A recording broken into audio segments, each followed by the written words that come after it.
வணக்கம் and welcome to delight cinemas. இந்த வீடியோவில் பார்த்தீங்கன்னா தளபதி விஜய் பற்றின சில விஷயங்கள் தான் நம்ம பார்க்க போகிறோம். ஸோ ஜோசப் விஜயா இருந்தவர் இளைய தளபதி விஜய் ஆனார், இளைய தளபதியிலிருந்து தளபதி விஜய் ஆனார், தளபதியிலிருந்து இப்போ அடுத்து முதலமைச்சர் விஜய் ஆக போகிறாரு. ஸோ நேற்று நடந்து முடிஞ்சிருக்கிற எலெக்ஷன் ரிசல்ட்ஸாக இருக்கட்டும், இப்போ அடுத்து என்ன ப்ராசஸ், அடுத்து என்ன நடக்கலாம், அதில் இருக்கக்கூடிய சிக்கல்கள் என்ன, இது எல்லாத்தையும் பற்றியும் டீட்டெயில்டாக நம்மளுடைய டிலைட் தமிழ் சேனலில் ஒரு வீடியோ போட்டாச்சு. ஸோ மிஸ் பண்ணாமல் எல்லாரும் போய் அந்த வீடியோ பாருங்கள். டிஸ்கிரிப்ஷன்லையும் கமெண்ட் செக்ஷன்லையும் லிங்க் கொடுத்துருக்கேன். ஜனநாயகம் தான் என்னுடைய கடைசி படம். ஸோ இதுக்கு மேலே நான் படம் நடிக்க போகிறது கிடையாது, சினிமா விட்டு போகிறேன், அரசியலில் தான் கம்ப்ளீட்டாக ஈடுபட போகிறேன் அப்படின்னு விஜய் சொல்லியிருந்தாரு. ஆனால் அப்போவே வந்த டாக்ஸ் என்ன அப்படின்னு பார்த்தீங்கன்னா, இப்போ இவர் இந்த மாதிரி சொல்கிறாரு, ஆனால் எலெக்ஷன் ரிசல்ட்டுக்கு அப்புறமா இவர் திரும்ப நடிக்க வரதுக்கு நிறைய வாய்ப்புகள் இருக்குன்னு நிறைய பேர் வந்து சொல்லிட்டு இருந்தாங்க. நாம் என்ன சொல்லியிருந்தோம் அப்படின்னு பார்த்தீங்கன்னா, எதுவாக இருந்தாலுமே எலெக்ஷன் ரிசல்ட் தான் வந்து அதை தீர்மானிக்கும். ஸோ எலெக்ஷனில் விஜய் ஜெயிச்சிட்டாருன்னா கண்டிப்பாக நடிக்க வரமாட்டார், அரசியலில் தான் இருப்பார். ஒருவேளை ஜெயிக்காமல் போனார் அப்படின்னா திரும்ப வரதுக்கு நிறைய பாசிபிலிட்டிஸ் இருக்குது. ஏன்னா கூப்பிட ஆரம்பிச்சிருவாங்க. வருஷத்துக்கு ஒரு படம் நடிக்கலனாலும் பரவாயில்ல, 2 வருஷத்துக்கு ஒரு படம், 3 வருஷத்துக்கு ஒரு படமாவது நடிங்க அப்படின்னு சொல்லி கண்டிப்பாக வந்து கேட்க ஆரம்பிச்சிருவாங்க. ஏன்னா ஏற்கனவே வந்து பார்த்தீங்கன்னா அவர் கம்ப்ளீட்டாக சினிமாவை குவிட் பண்ணிட்டு போகிறதுல வந்து நிறைய பேருக்கு உடன்பாடு கிடையாது. ஃபேன்ஸாக இருக்கட்டும், இண்டஸ்ட்ரியில் இருக்கிறவங்களா இருக்கட்டும், எல்லாருக்குமே என்ன ஆசைனா, நீ அரசியலுக்கு போங்க, அது ஒரு பக்கம் இது ஒரு பக்கம்னு ரெண்டுத்தையுமே பேலன்ஸ் பண்ணுங்க அப்படின்னு தான் நிறைய பேர் வந்து சொல்லிட்டு இருந்தாங்க. நீங்களே பார்த்துருப்பீங்க. ஸோ இப்போ இந்த எலெக்ஷன் ரிசல்ட், இந்த வெற்றி வந்து பார்த்தீங்கன்னா ஒரு விஷயத்தை தெளிவாக கன்ஃபார்ம் பண்ணிடுச்சு. ஜனநாயகன் தான் கடைசி படமாக இருக்க போது, இதுக்கு மேலே எந்த ஒரு படமும் கிடையாது. ஜனநாயகன் படத்தில் விஜய் சொல்கிற அந்த டயலாகும் இப்போ உண்மையாயிடுச்சு, திரும்பி போகிற ஐடியாவே கிடையாது. ஸோ ஒன் லாஸ்ட் ஃபிலிமா ஜனநாயகன் தான் இருக்க போகுது. விஜயோடைய தாவேகாவுடைய இந்த வெற்றி அப்படிங்கிறது ஜனநாயகன் படத்துக்கு உயிர் கொடுத்துருக்கு அப்படின்னு தான் சொல்லணும். ஏன்னா இப்போ வரைக்கும் ஜனநாயகன் படத்துக்கு என்னென்னலாம் நடந்திருக்குங்கிறது உங்களுக்கு நல்லாவே தெரியும். படம் சொன்ன டைமில் வந்து ரிலீஸ் ஆகலை, கோர்ட்டு கேஸ் போச்சு, சென்சார் ப்ராசஸ் இப்போ வரைக்குமே இழுத்துக்கிட்டு தான் இருக்காங்க. இன்னும் சர்டிஃபிகேட் வரல, பட் இதுக்கப்புறம் வந்துடும். அதே மாதிரி தியேட்ரிக்கல் டீல்ஸ் எல்லாமே வந்து கேன்சல் ஆச்சு, ஓடிடி டீல் வந்து கேன்சல் ஆச்சு. இதுக்கு நடுவில் படம் வேற லீக் ஆயிடுச்சு. இவ்வளோ பிரச்சனைகள் நடந்து ஃபுல்லாக நெகட்டிவான நியூஸாகவே தான் வந்துட்டு இருந்தது. பட் இதுக்கப்புறம் கொஞ்சம் கொஞ்சமாக ஒவ்வொரு பாசிட்டிவ் நியூஸாக வந்து நம்ம எதிர்பார்க்கலாம் அப்படின்னு நினைக்கிறேன். இப்போ கூட ரீசெண்டாக வந்த ஜனநாயகன் ஓடிடி டீல் நியூஸை பற்றியுமே நம்ம சொல்லியிருந்தோம். ஆரம்பத்தில் அமேசான் பிரைம் 120 கோடிக்கு வாங்கியிருந்தாங்க. சொன்ன டேட்டில் இவங்களால படத்தை ரிலீஸ் பண்ண முடியலங்கிறதுனால அவங்களுமே ஒரு கட்டம் வரைக்கும் வெயிட் பண்ணி பார்த்துட்டு டீலை கேன்சல் பண்ணிட்டாங்க. இப்போ அதுக்கப்புறமா ஜி வந்து 50 கோடி ரூபா ஆஃபர் பண்ணுறாங்க, ரொம்ப கம்மியான ஒரு அமௌண்ட் தான் கோட் பண்ணுறாங்க அப்படிங்கிற மாதிரி நியூஸ் வந்துருந்துச்சு. ஸோ மேபி இப்போ அந்த ப்ரைஸ் அமௌண்ட் கொஞ்சம் இன்க்ரீஸ் ஆகிறதுக்கும் வாய்ப்புகள் இருக்குது. நிச்சயமாக பழைய அமௌண்ட்டுக்கு போகுமாங்கிறது எனக்கு தெரியல. ஆனால் ஒரு டீசெண்டான ஒரு அமௌண்ட்டுக்கு ஒரு டீல் வந்து சைன் பண்ணலாம். இந்த மாதிரி தியேட்ரிக்கல் டீல்ஸாக இருக்கட்டும், எல்லாமே வந்து ஒரு டீசென்ட் அமௌண்ட்டுக்கு வந்து ஃபிக்ஸ் ஆகலாம் அப்படிங்கிற மாதிரி எதிர்பார்க்கப்படுது. இப்போ ஃபேன்ஸோடைய மென்டாலிட்டி அப்படியே சேஞ்ச் ஆயிருக்கு அப்படின்னு தான் சொல்லணும். ஏன்னா இதுக்கு முன்னாடி வரைக்கும் பார்த்தீங்கன்னா ஜனநாயகன் படத்தை பெருசாக யாரும் கண்டுக்கல. ஒரு கட்டத்தில் அது அப்படியே சப்புன்னு போயிடுச்சு. ப்ளஸ் எல்லாருடைய ஃபோக்கஸும் எலெக்ஷன் பக்கம் திரும்பிடுச்சு. இப்போ இந்த வெற்றிக்கு அப்புறமா பார்த்தீங்கன்னா ஃபேன்ஸே வந்து சீக்கிரம் ஜனநாயகனை இறக்குங்க, எப்போ ரிலீஸ் டேட்டை போடுவீங்க அப்படின்னு சொல்லி வெயிட் பண்ணிக்கிட்டு இருக்காங்க. அதுக்கான காரணம் ஒன்று, இந்த சக்ஸஸை வந்து செலிப்ரேட் பண்ணணும். செலிப்ரேஷன் மோடில் எல்லாருமே இருக்காங்க. எங்கே போய் பண்ணுவாங்கன்னா தியேட்டரில், படத்தில் தான்.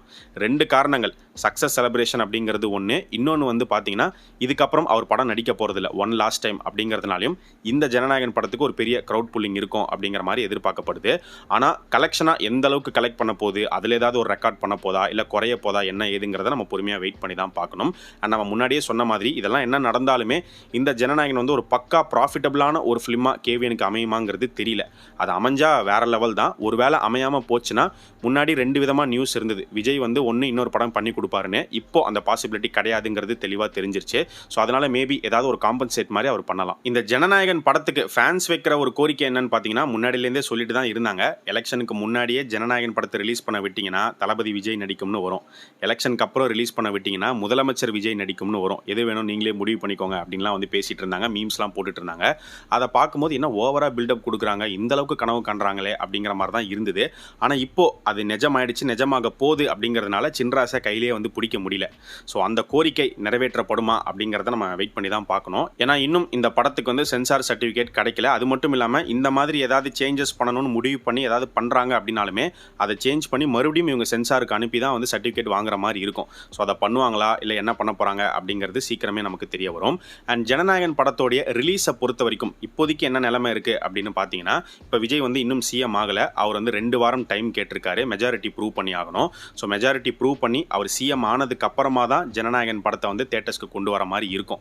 ஸோ அதை வச்சு பார்க்கும்போது மே எண்டில் ஜனநாயகன் வரலாம், அப்படி இல்லைனா ஜூன் மாதம் தான் வர மாதிரி இருக்கும். ஸோ ஜூன் 4ஆம் தேதி வரலாம், ஜூன் மிட்டில் வரலாம், இல்லை ஜூன் 22 அவருடைய பர்த்டே ஸ்பெஷலாக கூட படத்தை ரிலீஸ் பண்ணலாம். விஜய் வந்து இப்போ சினிமாவிலேருந்து தான் அரசியலுக்கு போயிருக்காரு. ஸோ முதலமைச்சர் ஆனதுக்கு அப்புறமா விஜய் இந்த சினிமாவுக்கு, இந்த இண்டஸ்ட்ரிக்கு அவர் என்ன பண்ண போறாரு அப்படிங்கிற ஒரு பெரிய எதிர்பார்ப்போட தான் சினிமா வட்டாரங்கள்லாம் வந்து ஆவலாக காத்துக்கிட்டு இருக்காங்க அப்படிங்கிற மாதிரி தான் நியூஸ் வந்துட்டு இருக்கு.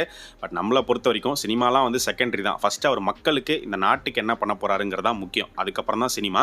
ஆனா அவங்கலாம் வந்து ரொம்ப ஈகரா வெயிட் பண்ணிக்கிட்டு இருக்காங்க அப்படிங்கிற மாதிரி தான் சொல்லப்படுது. அப்படிதான் வந்து அவருக்கு வாழ்த்துக்கள் சொல்லி அறிக்கையும் வந்து விட்டுருக்காங்க. இப்போ தமிழ்நாட்டை பொறுத்த வரைக்கும் FDFS அப்படிங்கிறது காலையில 9 மணி. இதுக்கு முன்னாடி பார்த்தீங்கன்னா 4 AM 5 AM 1 AM பெர்மிஷன் அப்படிங்கிறது இருந்தது. அதுக்கப்புறம் ஒரு பெரிய பிரச்சனையாச்சு. அது உங்களுக்கே தெரியும். அதுக்கப்புறம் தான் இந்த சேஞ்ச் பண்ணாங்க.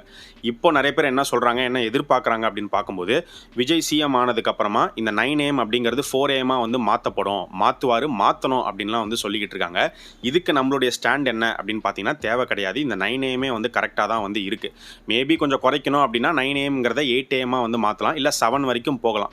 அதுக்கு கீழே இந்த early morning shows 4 AM 5 AM 1 AM இதுக்கெல்லாம் பர்மிஷன் கொடுக்காம இருக்கிறதே நல்லது. ஏன்னா என்ன நடந்தது, எவ்வளோ பெரிய கலாட்டா ஆச்சு, உயிர் போச்சு, எல்லாமே வந்து நம்ம பார்த்துருக்கோம், ஞாபகம் இருக்கு.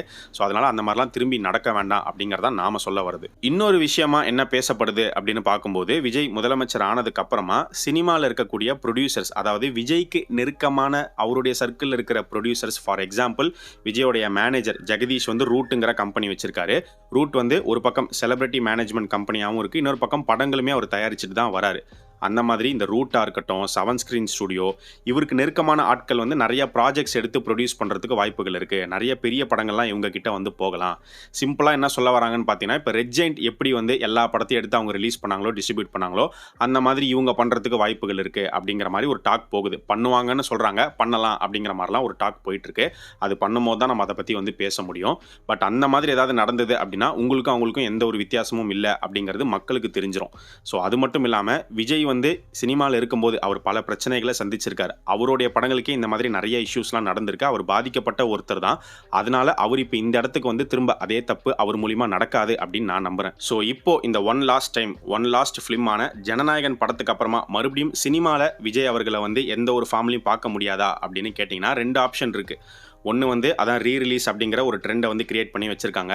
ஸோ அதனால் இதுக்கப்புறம் வந்து பார்த்தீங்கன்னா சொல்லவே தேவையில்லை. நிறைய விஜயோடைய பழைய படங்களை ஒவ்வொரு டைமில் இறக்கிட்டே வருவாங்க. அதில் போய் பார்த்துக்கலாம். இன்னொன்று எடுத்துக்கிட்டோம் அப்படின்னா எல்சியூவில் லியோ இன்னும் இருக்காரு. ஆனால் லியோ 2 வரப்போகிறது கிடையாது.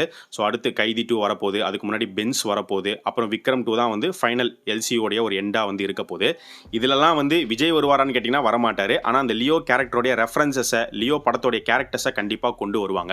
மேபி விக்ரம் 2 பண்ணும்போது, ஏன்னா அது வந்து ஒரு என் கேம் மாதிரி தான் வந்து இருக்கும். ஸோ அதில் லியோவை வர வைக்கிறதுக்கு ஏதாவது ஒரு முயற்சி நடக்கலாம். ஒரு கேமியோ மாதிரி கூட வந்து கேட்டு பார்க்கலாம். அதுவுமே கன்ஃபார்மாக ஒரு வருவாரா பண்ணுவாராங்கிறதுலாம் நமக்கு தெரியாது.